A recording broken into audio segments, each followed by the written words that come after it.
Hello বন্ধুরা, welcome to খেলো Bangla channel. আজকের ভিডিওতে থাকছে এফসি গোয়া তারা একসঙ্গে এক ঝাঁক খেলোয়াড়কে কিন্তু রিলিজ করে দিল অফিসিয়ালি। সেই সমস্ত খবর থাকছে। তার আগে প্রতিদিনের মতো বলবো, খেলার আপডেট ভিডিও পাওয়ার জন্য আমাদের চ্যানেলটিকে সাবস্ক্রাইব করতে একদম ভুলো না। তো চলো শুরু করছি আজকের প্রথম খবর। আজকের প্রথম খবরটি বলবো ভারতীয় ন্যাশনাল ফুটবল টিমের কথা। 6 তারিখে ওয়ার্ল্ড কাপ কোয়ালিফায়ারের ম্যাচ রয়েছে ইন্ডিয়া ভার্সেস কুয়েতের।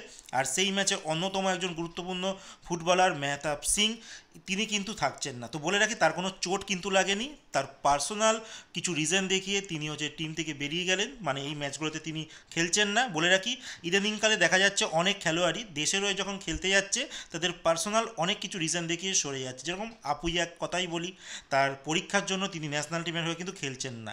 তো জানি না কেন হচ্ছে, একটা সময় কিন্তু এই জিনিসগুলো দেখা যেত না। ইদানিংকালে ক্লাব ফুটবলকে কিন্তু তারা খেলোয়াড়রা বেশি গুরুত্ব দিচ্ছে।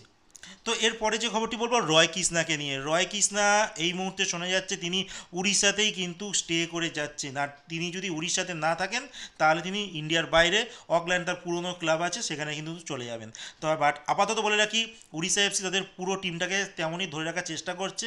ওই এক দুজন খেলোয়াড় বাইরে বেরিয়ে গেছে, বাট ম্যাক্সিমাম প্লেয়ারকে তারা ধরে রাখছে।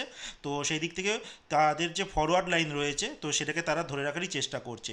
তার জন্য শোনা যাচ্ছে যে উড়িষ্যার সঙ্গে কিন্তু রয় কৃষ্ণা কন্ট্যাক্ট এক্সটেন্ড করতে চলেছে। আর সার্জিও লোবেরার একজন প্রিয় ছাত্র এই রয় কৃষ্ণা। তো দেখা যাক ফাইনালি তিনি ইন্ডিয়াতে থাকেন নাকি উড়িষ্যাতেই স্টে করে যান। তো এরপরে যে কথাটা বলবো হাবি হার্নান্ডেজকে নিয়ে। হাবি হার্নান্ডেজ ব্যাঙ্গালোর টিম তাকে রিলিজ করে দিয়েছে। আর আমি আগের একটা ভিডিওতে বলেছিলাম তার কাছে কোনো ক্লাবের অফার নেই, বাট একটা খবর কালকে থেকে কিন্তু বেরিয়ে এসেছে, পাঞ্জাব এফসি তাকে চাইছে তাদের টিমের জন্য। হ্যাঁ, পাঞ্জাব এফসি তাকে চাইছে। তার গুরুত্ব কতটা পাঞ্জাব জানে। যখন মোহনবাগান এটিকের সঙ্গে মাঠ ছিল, সেই সময় তিনি মোহনবাগানের হয়ে খেলেছিলেন। আর এছাড়াও তার আগে তারপরে ব্যাঙ্গালোর টিমের হয়ে খেলেছে। তো ব্যাঙ্গালোর ছাড়ার পর দেখা যাক তিনি পাঞ্জাবে যান কিনা। তো পাঞ্জাবের কথা যখন বলছি, পাঞ্জাব কিন্তু তাদের 5জন বিদেশি খেলোয়াড়কে রিলিজ করে দিয়েছে, মাত্র একজনের সঙ্গে কন্ট্যাক্ট এক্সটেন্ড করেছেন। তিনি আর কেউ নন, কলম্বিয়ার খেলোয়াড়, স্ট্রাইকিং পজিশনে খেলেন, যার নাম উইলমার জর্ডন গিল। এই খেলোয়াড়টির সঙ্গে কিন্তু পাঞ্জাব টিম 1 বছরের কন্ট্যাক্ট এক্সটেন্ড করে নিয়েছে। বলে রাখি, লুকা মার্সেন তার সঙ্গেও কিন্তু কন্ট্যাক্ট এক্সটেন্ড করেনি পাঞ্জাব।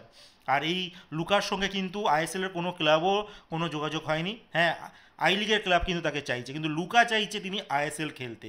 বাট আপাতত লুকার কাছে কোনো ক্লাবের আইএসএল থেকে অফার নেই, আই লিগ থেকে আছে। তো দেখা যাক আইএসএলে তাকে দেখতে পারি নাকি আই লিগে। লাস্ট যে খবরটি বলবো গোয়ার কথা। গোয়া এফসি গোয়া তারা কিন্তু অনেক খেলোয়াড়কে একসঙ্গে রিলিজ করে দিয়েছে।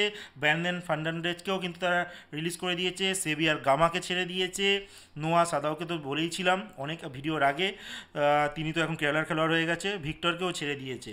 তো এই মুহূর্তে ধীরাজ সিং যথেষ্ট ভালো একজন গোলকিপার, তাকেও কিন্তু ছেড়ে দিয়েছে এই এফসি গোয়া। জানি না সেকেন্ড গোলকিপার তাদের কে হবে, বাট আপাতত তিনি আর এই ক্লাবে খেলছেন না, মানে ধীরাজ সিং আর এফসি গোয়াতে কন্টিনিউ করছেন না। তো দেখা যাক ধীরাজ সিংকে কোন ক্লাব নেয়। তো আপাতত নিরিখে যদি দেখা যায়, সব ক্লাবেই কিন্তু মোটামুটি ভালো ভালো গোলকিপার রয়েছে। এবার দেখার বিষয় তিনি কোথায় যান। তো বলে রাখি, পাঞ্জাব একটা গন্তব্য হতে পারে।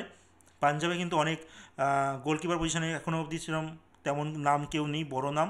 তো সেখানে যেতেই পারে।